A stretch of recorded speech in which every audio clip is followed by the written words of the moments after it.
하나님 말씀 누가복음 4장 14절에서 30절까지 말씀입니다.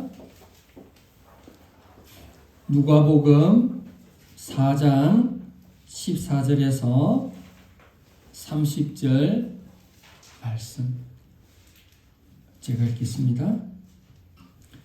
예수께서 성령의 능력으로 갈릴리에 돌아가시니 그 소문이 사방에 퍼졌고 친히 그 여러 회당에서 가르치심에 무사람에게 칭송을 받으시더라. 예수께서 그 자라나신 곳 나사렛에 이르사 안식일에 늘 하시던 대로 회당에 들어가사 성경을 읽으려고 서심에 선지자 이사야의 글을 들이거늘 책을 펴서 이렇게 기록된 데를 찾으시니 곧 주의 성령이 내게 임하셨으니 이는 가난한 자에게 복음을 전하게 하시려고 내게 기름을 부으시고 나를 보내사 포로된 자에게 자유를 눈먼 자에게 다시 보게 함을 전파하며 눌린 자를 자유롭게 하고 주의 은혜의 해를 전파하게 하려 하심이라 하였더라.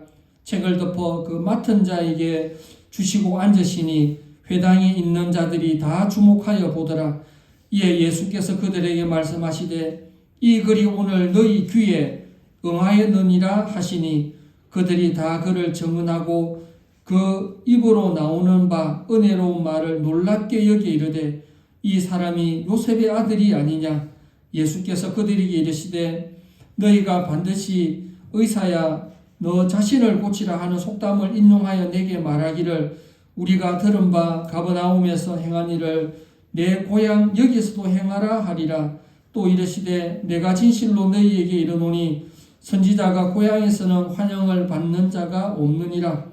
내가 참으로 너희에게 이르노니 엘리야 시대에 하늘이 3년 6개월간 닫히어 온 땅에 큰 흉년이 들었을 때에 이스라엘에 많은 과부가 있었으되 엘리야가 그중 한 사람에게도 보내심을 받지 않고 오직 시돈 땅에 있는 사렙다의 한 과부에게 뿐이었으며 또 선지자 엘리야 때에 이스라엘에 많은 나병 환자가 있었을 때 그 중에 한 사람도 깨끗함을 얻지 못하고 오직 수리아 사람 나만 뿐이었느니라.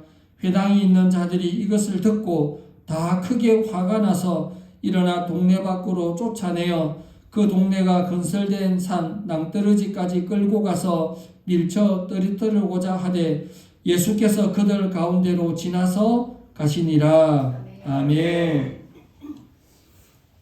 오전 예배와 오후 예배에 누가복음 강의를 쭉 이어서 해나가고 있습니다. 오늘은 11번째 시간으로 하나님의 말씀을 나누겠습니다. 예수님께서 세례 요한에게 세례를 받으시고 광야에서 마귀에게 시험을 받으신 후 본격적으로 공생의 사역을 시작을 하셨습니다. 예수님의 공생의 사역은 회당에서 말씀을 가르치는 것으로 시작이 됩니다. 오늘 본문은 예수님께서 나사렛 회당에서 설교하시는 모습을 기록을 하고 있습니다. 공생애를 시작하신 예수님께서는 여러 회당에서 말씀을 전하셨습니다. 15절에 친히 그 여러 회당에서 가르치심에 무사람에게 칭송을 받으시더라. 예수님 당시 회당이 한 400개 정도 있었다라고 그렇게 말씀을 하고 있습니다. 우리 부산에는 교회가 한 1800개 정도 그렇게 있습니다. 예수님께서는 지금까지 사람들이 듣지 못했던 하늘의 권세로 말씀을 풀어나갔습니다. 그러니까 깜짝 놀란, 야, 어떻게 이런 말씀이 다 있나, 그렇게 깜짝 놀랐죠. 그런데 예수님께서 설교를 하시는데 주위의 사람들이 놀래버린 거예요. 지금까지 이렇게 한 설교가 없었던 거예요. 하늘의 권세겠죠. 그래서 어느 날 이제 예수님께서 이동을 하시다가 예수님이 이제 어렸을 적에 시간을 보냈던 그 나사렛 그 고향에 어렸을 적에 시간을 보냈던 나사렛에 가서 이제 또 회당에서 설교를 하시는 겁니다. 16절에 예수께서 그 자라나신 곳 나사렛에 이르사 안식일에 늘 하시던 대로 회당에 들어가서 성경을 읽으려고 서심해라고 그렇게 말씀을 하고 있습니다. 그날 읽었던 본문이 이사야서, 왜냐하면 그때는 구약 성경은 있어도 신약 성경은 아직 없는 상태에 성경을 읽었다. 예수님 당시에는 신약 성경이 아예 없었잖아요. 그래서 성경은 구약을 말하는 거죠. 그래서 이사야서의 본문을 가지고 읽으면서 말씀을 해 나가시는데, 이사야서 읽었던 그날 예수님께서 나사렛 회당에서 읽으신 본문이 오늘 그 18절 19절인데 제가 한번 더 읽어보겠습니다. 주의 성령이 내게 임하셨으니 이는 가난한 자에게 복음을 전하게 하시려고 내게 기름을 부으시고 나를 보내사 포로된 자에게 자유를, 눈먼 자에게 다시 보게 함을 전파하며 눌린 자를 자유롭게 하고 주의 은혜의 해를 전파하게 하려 하심이라. 그렇게 말씀을 하고 있습니다. 주의 영이 내게 임하셨으니, 주의 성령이 내게 임하셨으니, 예수님께서 성령이 임하신 것은 원래 성부, 성자, 성령은 창세전에, 창세기 1장에 기록되긴 그 전에 성부, 성자, 성령님께서 계셨죠. 그래서 천지창조 기사에 우리가 우리의 형상을 따라 사람을 만들고, 하나님 혼자 계셨으면은 내가 내 형상을 따라 사람을 만들고 이렇게 하셨을 건데, 그 전에도 성부, 성자, 성령 삼위 하나님께서 계셨기 때문에 우리는 1인칭 복수 아닙니까? 그래서 우리가 우리의 형상을 따라 사람을 만들자. 그때부터 창세기가 기록된 그 전부터 성부, 성자, 성령님은 이 땅에 계셨지만, 출현하신 것은, 실제로 나타나 보이신 것은 예수님께서 세례 요한에게 요단강에서 세례를 받으실 때에 성령이 비둘기 같은 모습으로 거기에 임하셨다라고 그렇게 되어 있습니다. 그래서 예수님께서 본격적으로 사역을 하시자 성령 하나님께서 강권적으로 역사해 주신 것입니다. 그래서 누가복음 4장 1절에 예수께서 성령의 충만함을 입어, 그리고 오늘 읽은 14절에도 예수께서 성령의 능력으로 갈릴리에 돌아가시니, 성령은 순복음 교단에서 성령을 많이 강조를 하고 있습니다. 우리 장로교단에서는 순복음에 비해서는 성령보다는 그냥 말씀, 복음, 진리 너무너무 이렇게 강조를 하는데, 균형을 맞추는 게 좋은 거죠. 그래서 이 성령의 능력, 성령의 사역이 순복음 교단의 전유물이 되어서는 절대로 안 됩니다. 오히려 우리 장로교 말씀 중심의 교단에서도 더 성령님의 사역을 제한하지 말고 성령님의 능력을 힘입어, 왜냐하면 예수님의 사역이 있어서 성령의 능력을 힘입어라고 되어 있으니까, 우리도 큰 일이든 작은 일이든 하나님께서 도와주시지만 그 하나님이 실제로 현장에서 역사하시는 것은 조금 더 구체적으로 말하면 성령님의 사역이 조금 더 크니까 이 성령의 어떤 능력을 제한해서는 안 됩니다. 시편에도 내 입을 넓게 열라, 이전 성경은 내 입을 크게 열라 내가 채우리라, 그런 말씀이 있는 것처럼 사람의 그릇이 작지 하나님의 그릇은 절대 작지 않습니다. 그래서 늘 성령께서 이끄시는 대로 성령님이 말씀이 가라 하는 곳까지 가고, 말씀이 서라 하는 곳에서 멈추고, 특별히 하나님께서 이끄시는, 목적이 이끄는 삶이 한동안 한 20년 전에 미국 교회를 강타했는데, 목적이 이끄는 삶, 그거보다는 우리가 어떤 목표의식을 가지고 있으면 그 목표의식이 나를 이끌어 간다는 그런 내용인데, 우리 예수 믿는 사람들은 성령이 이끄는 삶, 내가 성령님을 의지하면 성령님께서 나를 이끌어 가시고, 요한계시록 말씀처럼 내가 말씀을 지키면 말씀이 나를 지켜준다는 그 놀라운 은혜가 있습니다. 그래서 내가 말씀을 지키면 말씀이 나를 지켜주고, 그런 은혜를 우리가 체험을 해야 되고, 성령 하나님께서 늘 이끌어 가시는 우리 개인과 또 우리 교회, 우리 또 한국이 되어야 됩니다. 오늘 그 말씀을 예수님께서 이 말씀을 이사야서에 나오는 그 말씀을 이렇게 낭독을 했습니다. 그래서 네 가지가 나오죠. 구체적으로 포로된 자에게 자유를, 눈먼 자에게 다시 보게 함을, 눌린 자유를 자유롭게 하고 주의 은혜의 해를 지금 전파하게 하고 너희에게 응하다. 지금 그 말씀이 이사야서의 그 말씀이 오늘날 지금 여기에 모인 여러분들에게 임했습니다. 그 예언의 말씀이 지금 이루어집니다. 이렇게 말한 겁니다. 구체적으로 네 가지를 한번 풀어해 보겠습니다. 포로된 자에게 자유를 준다. 이 포로는 전쟁 용어입니다. 전쟁에 패하면 포로가 됩니다.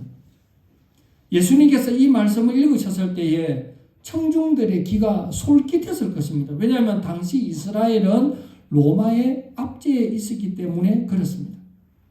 그러나 예수님께서 포로된 자를 자유롭게 하신다고 말씀하신 것은 죄의 종, 마귀의 종에서 이제 해방된 것을 말씀을 하고 있습니다. 즉 예수님께서 하나님의 아들 메시아로 이 땅에 오셔서 이제부터 나를 믿으면, 예수님이신 나를 믿으면 이제는 죄의 종, 마귀의 종에서 해방이 된다라는 그 뜻이 이제 이루어졌다라고 그렇게 말씀을 하고 있습니다. 두 번째로 눈먼 자에게 다시 보게 함을. 왜 눈먼 자에게 다시 보게 함을? 이것이 지금 응했습니까? 그 당시에 구약에서부터 메시아가 오실 것이라는 그 예언의 말씀이 있었지 않습니까? 그 당시 사람들이 믿은 것 중에 하나가 메시아이심을 보이는 거겠죠. 메시아이심을 나타내는 증거 중에 하나가 소경, 눈먼 자가 눈을 뜨면은 그 사람이 메시아다라는 소문이 그 당시 돌고 있었습니다. 아무나 눈 뜨게 합니까?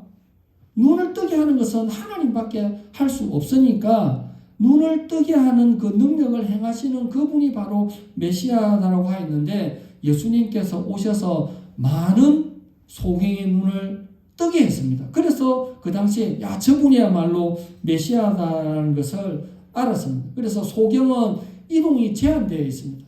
오늘날에는 우리 장애인이 있으면 장애인 돌본 사람이 있어서 조금 이동을 조금 더 자유롭게 할 수 있지만 그 당시에 소경 같으면 이동을 잘 못합니다.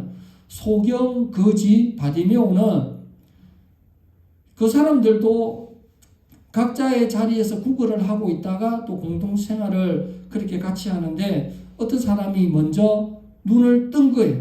그래서 눈을 뜨고 나서 이야기를 하는 겁니다. 와, 내가 어제 예수님이라는 분을 만났는데 네 지금 눈을 떴다. 여러분은 나를 못 보지만 나는 떠서 지금 여러분의 눈을 보고 있다. 의심하는 사람은 우리가 못 본다고 니 지금 거짓말 하는 거 아니지? 라고도 한두 명은 말을 했을 거예요. 거짓말이 아니다. 나는 지금 또렷하게 보인다. 그러면은 그래. 그러면은 예수님이 구걸하는 내 앞으로 한 번만 지나가면은 내가 예수님을 소리를 크게 질러야 되겠다 하는 그때에 예수님께서 지나가는 그 길에 소경, 거지, 바디메오가 다 앉아 있었습니다. 예수님이 지나가신다는 말씀을 들었습니다. 그때에 다윗의 자손 예수여 나를 불쌍히 여기소서. 주위에 있는 사람들이 시끄럽다 했습니다.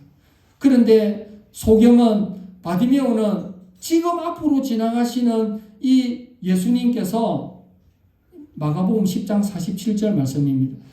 예수님께서 지금 앞으로 지나가시면은 이제는 더 이상 예수님을 못 만난다라는 그 생각이 있을 수 있잖아요. 그래서 또 안 되겠다 싶어서 또 크게 소리를 질렀어요. 다윗의 자손 예수여 나를 불쌍히 여기소서. 그렇게 소리를 질렀던 것입니다.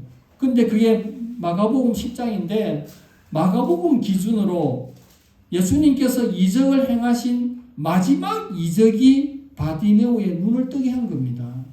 그러니까 바디메오는 진짜 그것을 자기가 직감적으로 알았는지 몰랐는지는 모르겠지만 마지막이다는 그 절박한 심정으로 예수님의 발길을 멈추고 세웠는데 너 믿음이 너를 고쳤다라고 그렇게 했던 것입니다. 그래서 그 당시에 많은 소경이 예수님의 능력을 통해서 눈을 뜨게 하였는데 그래서 예수님이 메시아라는 소문이 들어 있었습니다. 그런데 중요한 것은 우리는 지금 소경은 아니잖아요. 그런데 눈을 뜨고 있지만 영적인 소경이 많다는 것입니다.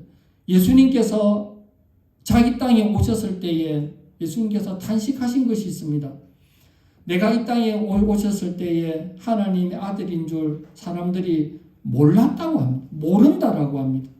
우리는 주일 모든 일을 멈추고 하나님 앞에 나와 예배드리며 나를 구원해 주신 그 주님의 구원의 은혜에 감사 감격하고 신앙생활을 잘하려고 노력하는데 세상 많은 사람들은 주일날 저 뭐하노?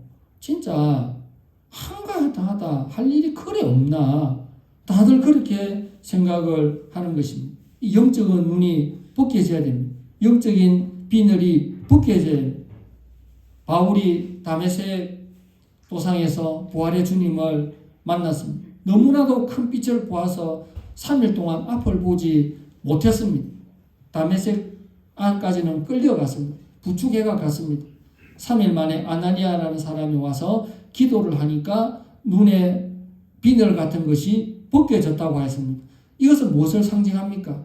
이전에 예수님에 대한 생각, 성도들에 대한 생각, 유대교에 대한 생각, 기독교에 대한 생각, 자기가 배웠던 그 모든 철학, 이 모든 것이 그냥 새로운 영안이 열렸다라는 그 상징적인 의미로 3일 동안 앞을 보지 못하다가 3일 만에 다시 본 다음에 이제는 자기를 구원해 주신 그 주님의 은혜에 감사 감격하면서 남은 생은 하나님을 전하는 그런 사역을 했던 것입니다. 1517년에 10월 30일 마틴 루터의 종교개혁이 일어났을 때에 그 당시는 다 천주교였고 그 후로 이제 개신교 우리 교회 개신교가 탄생이 되었는데 마틴 루터의 그 결정적인 게 있습니다. 자기 친구랑 같이 길을 걸어가고 있었는데 벼락이 쳐서 옆에 있는 친구가 바로 그 자리에서 죽었습니다. 자기가 깨달았습니다. 1m만 옆으로 왔으면 내가 죽을 수도 있는데 자기 친구가 죽는구나. 인간이 아무것도 아니구나. 하나님의 뜻이 있구나. 하나님의 예정이 있구나. 그러면서 행동이 아니 믿음으로 그래서 비텐베르크 성당 출입구에 95개의 반박문을 이렇게 붙이면서 종교개혁이 그렇게 시작이 됐던 것입니다. 그러니까 지금까지 알고 있던 모든 것이 잘못되었다는 것을 이렇게 깨달아 안 것이 그래서 소경이 다시 보게 함을 우리는 영적으로 눈이 떠져서 진리를 알고 이 진리를 끝까지 믿고 신앙생활 잘하는 것이 중요합니다. 세 번째 그 말씀이 눌린 자가 자유롭게 된다. 이 눌린 자가 뭡니까? 어떤 강한 힘에 의해서 억압된 그 상태를 그 눌린 자다. 그렇게 말합니다. 그런데 이 눌린 자는 무엇일까요? 사도행전 10장 38절에 하나님이 나사렛 예수에게 성령과 능력을 기름 붓듯 하셨으며 그가 두루 다니시며 선한 일을 행하시고 마귀에게 눌린 모든 사람을 고치셨으니 이는 하나님이 함께 하셨습니다. 눌린 자는 마귀에게 눌린 자를 고쳐주셨다라고 그렇게 말씀을 하고 있습니다. 마귀가 누르면 우리가 이 마귀도 완전히 힘이 있다는 것을 알아야 됩니다, 여러분. 두려움이 엄습하고 우울해지고 불안해지고 온갖 염려와 근심이 가득하게 됩니다. 이런 현상이 있을 때는 마귀가 누르는 줄 알고 주님께 가지고 나가야 됩니다. 우리나라에 정신병에 관한 그런 정신질환, 정신의학과가 참 많이 발달되어 있는데 그 병원에 가보면 막 몇 시간 동안 기다려야 돼요. 여러분 아무 길 가다가 빌딩에 뭐 신경정신과 있으면은 한번 올라가 보세요. 아무 때나 올라가 보세요. 얼마나 많은 사람들이 거기에 앉아 있는지. 정신병과 이것이 정신병으로 일어난 그거와 귀신이 들려서 일어난 그런 구분하기가 너무너무 쉽습니다. 왜냐, 약을 먹어서 효과가 있으면 그냥 정신질환이고, 마귀에게 눌린 사람은 약을 먹어도 아무 효과가 없어요. 약 먹어보면 알아요. 막 불안하고 힘들고 막 이러다가 약을 먹으면 호전 반응이 좀 좋아지면 그건 정신질환이고, 아무리 약을 먹어도 아무 효과도 없는데 그런 증상이 나타나면 이제 귀신에게 눌린, 그렇게 구분을 하면 되는 것입니다. 그래서 우리 주님께서 오셔서 하시는 사역은 눌린 자를 자유롭게 한다는 것입니다. 네 번째는 은혜의 해를 전파한다. 은혜의 해, 이는 희년, 기쁠 희자를 써서 희년이라고 말하고 히브리어로는 요벨, 영어로는 주빌레라고 말하는 이 희년, 7년마다 돌아오는 안식년이 7번 지나고 그 다음이니까 50년째를 말하는 것입니다. 희년은 하나님께서 안식일, 일주일마다 한 번 있는 안식일, 안식년, 7년마다 한 번 있는 안식년, 희년은 안식년이 7번 돌아간 그 다음에 50년마다 한 번 돌아오는 희년. 그러니까 희년은 평생에 한 번 딱 돌아오는 거죠. 사람의 연소가 70이고 강간하면 80이라 했으니까 희년은 한 번 이렇게 돌아오는 거죠. 이 희년이 되면 모든 채무자는 그 채무에서 벗어나고 온 땅의 자유가 선포되는 것입니다. 그리고 팔리거나 정려되었던 그 땅은 본래 주인에게로 돌아갑니다. 이것은 누구든지 예수님을 믿으면 죄와 사망에서 해방되는 것을 보여주는 것입니다. 그런데 이 희년과 안식년, 7년마다 있는 안식년과 50년마다 돌아오는 이 희년이 무엇과 연결이 되어 있냐면 신명기 5장 15절 이런 말씀이 있습니다. 너는 기억하라. 내가 애굽 땅에서 종이 되었나니 내 하나님 여호와가 강한 손과 편팔로 거기서 너를 인도하여 내었나니 그러므로 내 하나님 여호와가 내게 명령하여 안식일을 지키라 하였느니라. 이스라엘 백성들이 430년간 종살이한 이후에 하나님께서 이스라엘 백성들에게 종살이한 그 이유를 말씀하시면서 그 은혜에 보답하는 뜻으로 안식일을 기억하여 지키라는 것입니다.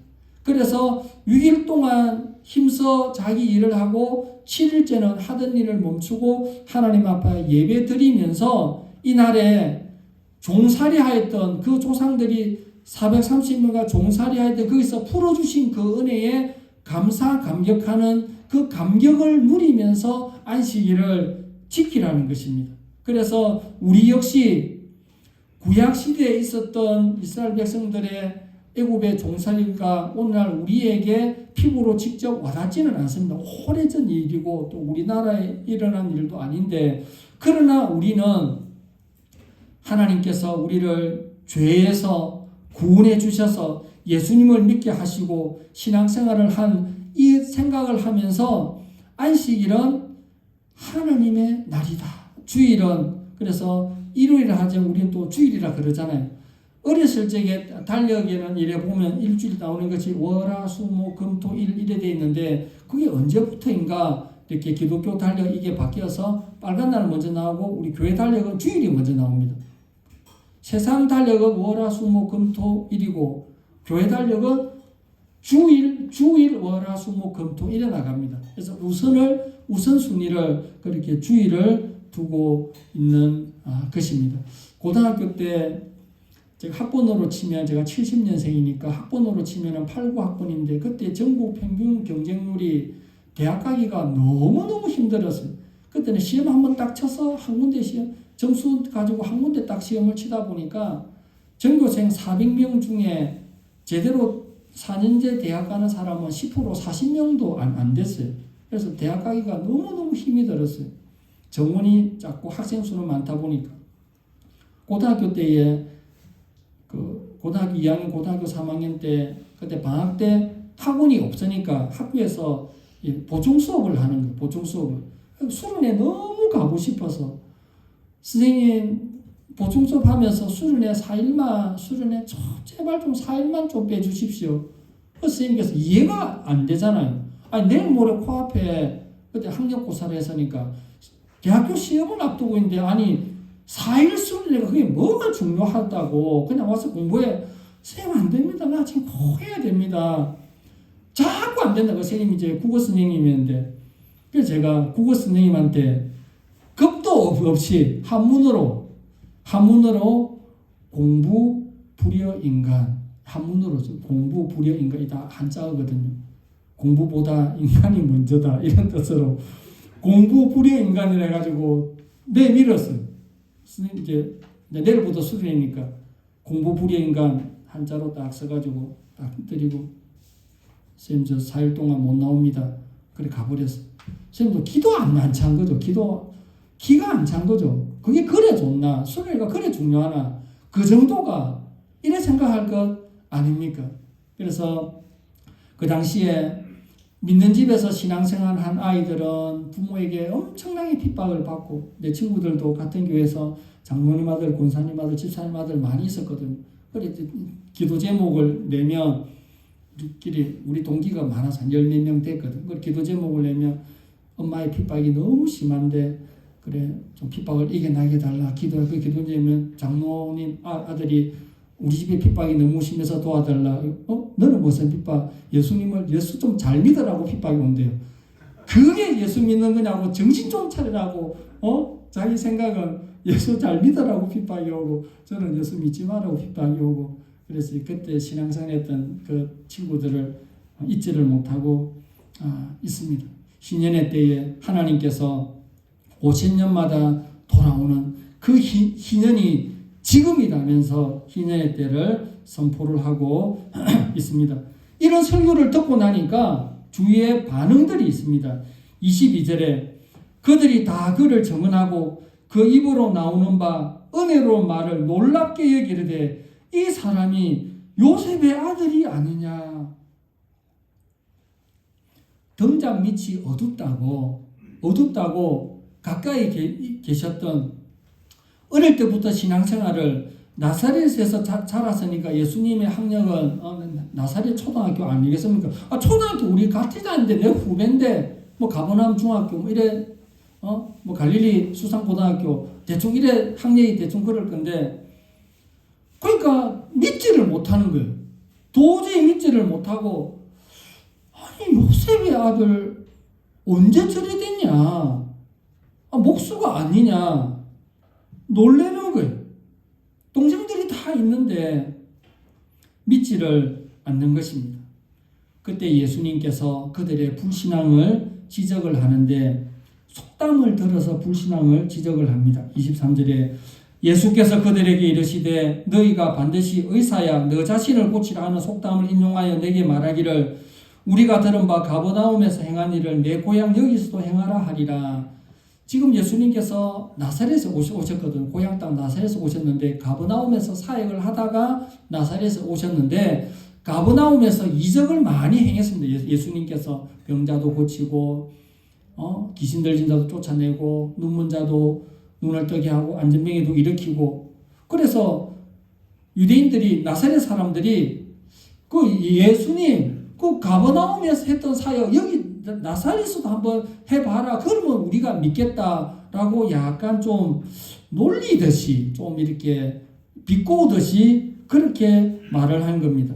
그때 예수님은 불신앙을 지적을 하면서 아무 때나 나는 이적을 행하지 않는다라고 말을 하면서 25절부터 27절에 보면 엘리야 시대에 그 수많은 과부가 있었는데 엘리야는 사렙다의 한 과부에게 가서 능력을 행하였고, 또 엘리사 시대에 많은 나병 환자가 있었지만 엘리야는 수리아 사람 나만에게만 병자를 고쳐주었다라고 아무 때나 행하지 않는다. 너희들이 이적을 행하라 한다고 내가 행하고 이적을 하지 마라 한다고 내가 안 하는 게 아니다. 예수님은 나는 너희들이 하라고 해서 이적을 보면 믿겠다. 여러분, 그 거짓말입니다. 여러분, 지금도 진짜 엄청난 이적을 보면 믿겠다. 이적을 보고도 못 믿는다는 걸 내가 증명을 해줄게요. 이스라엘 백성들이 출애굽할 때에 10가지 재앙을 받자. 10가지 재앙. 얼마나 큰 10가지 재앙을 받습니까? 그리고 출애굽하면서 홍해 길을 건너왔어요. 홍해 바다가 갈라지고 그 사이로 지나가고, 그리고 뒤에서 따르던 애굽의 특별병거 600성은 중간쯤 왔을 때에 물이 합해져서 수장되어 버렸다고 했습니다. 그것을 이스라엘 백성들이 봤습니다. 그리고 또 그들이 어디로 갈지를 모르는 상황에 자기들 머리 위에는 구름 기둥과 불 기둥이 떠 있어서 구름 기둥과 불 기둥이 이끄는 대로 갔습니다. 이런 이적이 얼마나 큰 이적입니까? 여러분, 우리가 신앙생활하는 우리 교회 위에, 여위에 불 기둥과 구름 기둥이 있다면 얼마나 놀라고, 부산 MBC 와서 취재를 하고, 세상에 이런 일이 나오고, 그것이 알고 싶다 추적 60분 다 나오지 않겠습니까? 우리 교회에 불기둥 구름기둥이 떠 있으면 그것을 보았던 이스라엘 백성들이 먹을 것이 없을 때에 뭐라고 말했습니까? 애굽에 매장지가 없어서 우리를 이 광야에서 죽게 하느냐, 그렇게 믿음 없는 소리, 다시 애굽으로 돌아가자는 둥, 그리고 모세 할아버지가 십계명 두 돌판을 받기 위해서 시내산에 올라갔었을 때 생각보다 늦게 내려오니까 밑에서 그들이 우상 숭배하면서 자기들이 가지고 있는 금부치들 다 꺼내 가지고 우상을 만들고 이것이 앞으로 우리를 이끌어갈 우상이라고 그런 우상 숭배를 했지 않습니까? 그때도 시내산에 있으니까 구름기둥과 불기둥이 요단강 거기 광야전 끝날 때까지 불기둥 구름기둥이 사라지지 않았습니다. 매일마다 먹을 만나가 매일마다 나왔습니다. 매일마다 이적을 보는데도 불신앙이 여전했습니다. 그래서 이런 말이 있지 않습니까? 믿음은 기적을 만들어내는데 기적은 믿음을 못 만들어냅니다. 잘 생각을 해야 됩니다. 내가 믿음이 있으면 기적을 만들 수가 있어요. 그런데 그 기적은 믿음을 못 만들어낸다는 것입니다. 그래서 예수님께서 유대인들이 가버나움에서 행하였던 이적을 여기에서도 좀 행해봐라 하니까 예수님께서 행하지를 않고 엘리야도 한 명, 엘리사도 문둥병자 한 명 고쳐줬다. 너희들 앞에서는 내가 이적을 안 하겠다. 딱 그렇게 잘라 말을 하니까 유대인들이 그 나사렛 지역에 사는 사람들이 너무너무 화가 났던 것입니다. 28절부터 보면 회당에 있는 자들이 이것을 듣고 다 크게 화가 나서 일어나 동네 밖으로 쫓아내어 그 동네가 건설된 산 낭떠러지까지 끌고 가서 밀쳐 떨어뜨리고자 하되 예수께서 그들 가운데로 지나서 가시니라. 예수님의 핍박입니다. 앞으로도 예수님께서 지금 공생의 사역 처음 시작하면서부터 자기 고향 사람들에게 핍박을 당하였는데 이 핍박은 예수님 십자가 지시는 그 순간까지 핍박이 계속 이어질 것입니다. 말씀의 결론입니다. 우리 주님께서는 눌린 자에게, 갇힌 자에게, 앞을 보지 못하는 자에게 고쳐주고 살려주고 눈을 뜨게 하고 포로된 자에게 자유를 주기 위해서 이 땅에 오셨습니다. 그 주님을 내가 마음으로 믿고 나를 불러주신 그 구원의 은혜에 날마다 감격하며 살아가는 것입니다. 우리 눈에 만약에 예수님을 제대로 볼 수 없는 어떤 비늘 같은 것이 끼어 있다면 우리는 하나님 앞에 기도함으로 이 비늘이 벗겨지기를 기도해야 될 것이며, 그리고 우리도 바울처럼 하나님 앞에 성령님에게 이끌리고 하나님 손에 붙들린 바 되어서 우리 주님께서 가는 곳곳마다 복음을 전하고 전도 사역을 하였던 것처럼 우리도 이 세상에 우리 주위에 그 죽어가는 영혼들에게 예수님께서 그들에게 기쁜 소식, 희년의 기쁜 소식, 자유를 선포하였던 것처럼 우리도 주님 안에서 참 자유가 있다는 것을 선포하면서 우리 주님께서 이 땅에 교회를 세우신, 정말 우리 교회가 작은 교회지만 이 땅에서 지역사회에 선한 영향력을 끼치며 하나님께서 기뻐하시는 교회 공동체를 우리가 귀하게 세워나가는 은혜가 있기를 주님의 이름으로 축원합니다.